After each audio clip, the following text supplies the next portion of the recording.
Buongiorno, ben ritrovati alla Varino del 16 ottobre. Dunque, ormai avete capito, il primo lockdown torna alla scuola, De Luca le chiude fino a fine mese, così come le università. Intanto sui contagi verso il coprifuoco, quindi il primo titolo era quello di Repubblica, il secondo è quello del Corriere della Sera.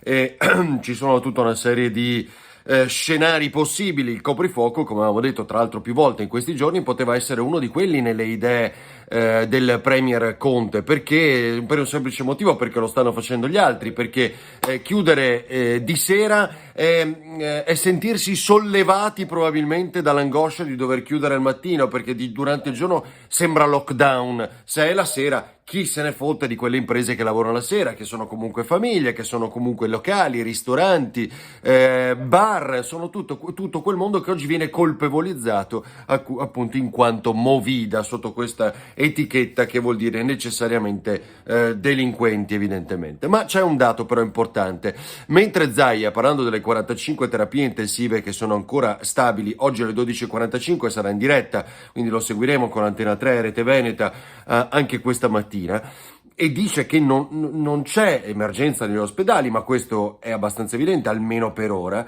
Ieri sera nell'intervista con il presidente Fedriga, qui a Tele4, invece mi ha colpito molto questo suo atteggiamento, cioè da subito ha detto: guardate che non è più come qualche giorno fa, qualche settimana fa, il 95% dei nuovi positivi è asintomatico. Questa musica sta cambiando, il virus è più forte ed è più contagioso. Questo l'ho visto un po' preoccupato il Presidente, perché è chiaro che questi sono i primi interventi, li vedremo sul fronte di PCM, gli effetti di questi interventi soltanto fra almeno 14 giorni, e quindi la preoccupazione è che continuino a crescere le terapie intensive e i ricoveri. L'ho visto seriamente preoccupato, tant'è che ha lanciato l'appello ai cittadini: siate prudenti, state attenti, adesso i mesi sono lunghi rispetto al febbraio nel quale abbiamo scoperto il virus nel nostro paese.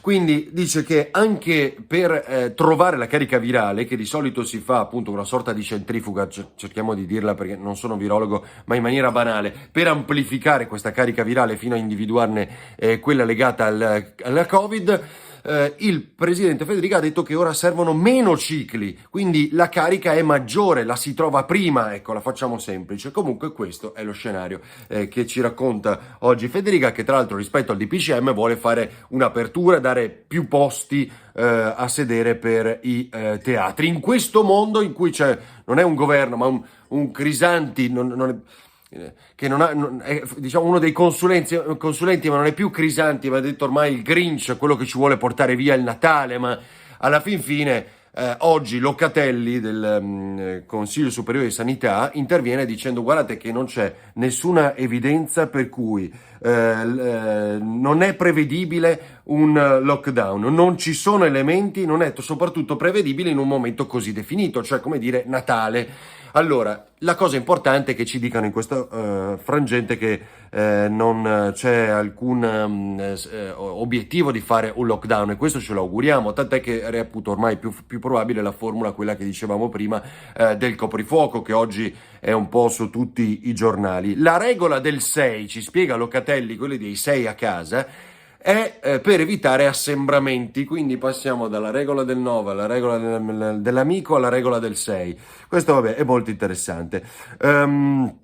Invece di ascoltare magari i vaticini e gli aruspici del Grinch di Crisanti. E tant'è che le imprese si arrabbiano, perché il presidente di Confindustria del Veneto, Enrico Carraro, dice: guardate che lasciare intendere che arrivi il lockdown è quasi peggio di avere il lockdown, perché è quella sensazione, quella preoccupazione che poi innesca a catena magari tante altre reazioni. Due dati molto veloci: anche la Pellegrini, avete visto, e Rossi, Valentino Rossi, sono positivi al virus. Sul blocco dei licenziamenti l'idea è quella che permanga per quelle aziende che hanno fatto richiesta di interventi come cassa integrazione o contributi, insomma, cioè se avete fatto richiesta di cassa integrazione di contributi e via dicendo, siete l'unica azienda che non potrà licenziare, continuerà diciamo a non poter licenziare anche dopo la fine anno. Siamo ancora in tempo a invertire la marcia, però dice sempre Locatelli. L'altra cosa, ieri il Mose di nuovo in azione, a sorpresa asciutta anche Piazza San Marco. Aspettiamo la giunta di Luca Zaia, ma non dovrebbe arrivare oggi durante la conferenza stampa che c'è tra poco. Ma ieri si è consumato quel thriller molto interessante, cioè in Consiglio Veneto, prima seduta, si dovevano eleggere tutta una serie di figure, tra cui il presidente del Parlamentino di Ferrofini, cioè il presidente della Camera, diciamo, della nostra regione, cioè Roberto Ciambetti, che è stato eletto. Però mentre c'era lo scrutinio, lo spoglio, si sentivano un po' troppo schede bianche, no? Erano un po' troppe, alla fine erano 14. Se 10 sono gli elementi dell'opposizione, ce n'erano 4 in più perlomeno. Possiamo capire che magari qualcuno dall'opposizione ha sostenuto lo stesso Ciambetti per